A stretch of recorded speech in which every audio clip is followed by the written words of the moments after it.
What's up, guys? Paulie Malignaggi for Paulie TV. How's it going? We got Joyce versus Zhang rematch this weekend.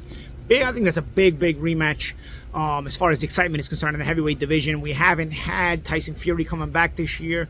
We had Usyk and Dubois in a little bit of a dull fight, I guess you could say. So the heavyweight division, I think, has gotten its most excitement this year.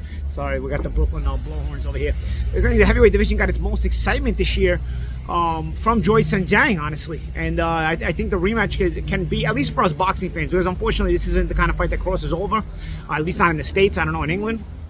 But for us boxing fans, we know this is a really fun fight and a good rematch. And I think a rematch that we could all have been looking forward to. You know, I thought the first fight was a big surprise, not just in the result, but also in the way Zhang was able to get it.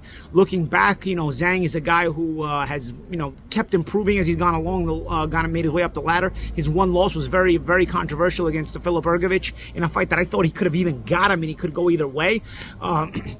I think my Brooklyn brother Sean George has done an amazing job with Zhang and all the entire Chinese team that he's been training, like Fan Long Mang and all those guys over there. Sean George is basically like the boxing version of Stephon Marbury, Brooklyn's own, going over to China and making a name for himself, doing well. And I'm happy for him for that. But I think Zhang has also become one of the more exciting heavyweights or fighters in the sport, And Joyce was as well. That's what was so surprising. It was a pretty one-sided fight for Zhang, and honestly, Joyce just could not adjust at all. Now, here's some of the adjustments he's got to make. He's got to get out of the way of the punches. I mean, he's got no head movement, and he was pretty stationary as far as getting hit with not just left hands, but Zhang has a sneaky right hook. Not all southpaws have a good right hook. I don't know if Zhang is a natural southpaw or if he's a natural right-hander, because his right hook is pretty effective. It's good. And with a guy who doesn't move his head like Joyce, I mean, he was really very effective with the right hook as well the first time around. I noticed Joyce was very light last time. I don't know if that made him maybe feel a little weaker. I don't know, maybe if he thought that would do him well for his conditioning and instead it made him weaker, or if that was just Zhang that was just so good. The interesting thing about this weigh-in is they both came in at a career high. Now, that probably means they're going to be even more stationary than they were in the first fight. Probably could be a good slugfest.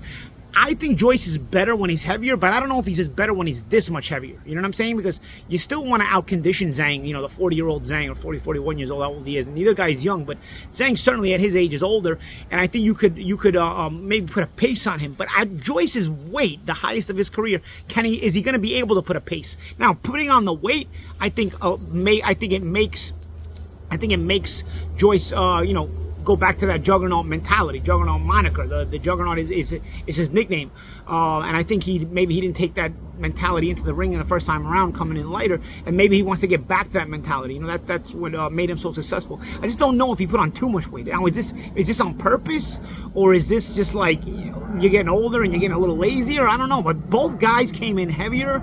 I still think it's going to be a good fight. I still think the onus is very much on Joyce to make the adjustments. Can he make the adjustments? I mean, that's a big question, man. I feel like the pressure being on Joyce, if he can go get a win here, you could honestly have a trilogy, because Tyson Fury doesn't look like he's coming back at all. If Zhang wins, I think he does deserve Alexander Usyk. I don't know if he could get Alexander Usyk, but I think he deserves Alexander Usyk in the very least. If Joyce wins, man, and especially in another good fight, I think that you could have a really fun trilogy here, but we'll see. We'll see how it plays out. I want to know what everybody else thinks of this fight. Honestly, I can't really call it. If I had to put a gun to my head, I'd probably pick Zhang again. But I mean, it's a tight one, man. It's a tight one, because I could see the importance of Joyce for his career, all the hype that he's built up, all the momentum that he built up, even a great win over Dubois when it was a battle of up-and-comers in England, and he knocked off Dubois so impressively. All that momentum goes away if he loses again, So it's really interesting, really interesting. But I said, gun to my head, I say I'd pick Zhang. But if you get a good win for Joyce, especially in a good fight, you probably get a trilogy. Let me know what everybody thinks. Let me know your predictions. Let me know your thoughts on this rematch. And do you want to see a third fight if Joyce wins, or do you want to see the winner either way move on to a title fight if it can happen? Do you think Joyce gives Zhang a rematch if he wins, or do you think he tries to go get the Usyk fight? Because I think Usyk would be inclined to fight Joyce and give him a title shot, as it would be a big fight in the UK. But I personally think if Joyce wins, he should do a third fight and do a rubber match with Zhang, as I think their styles have blended very well. I'm Paulie Malignaggi. This is Paulie TV.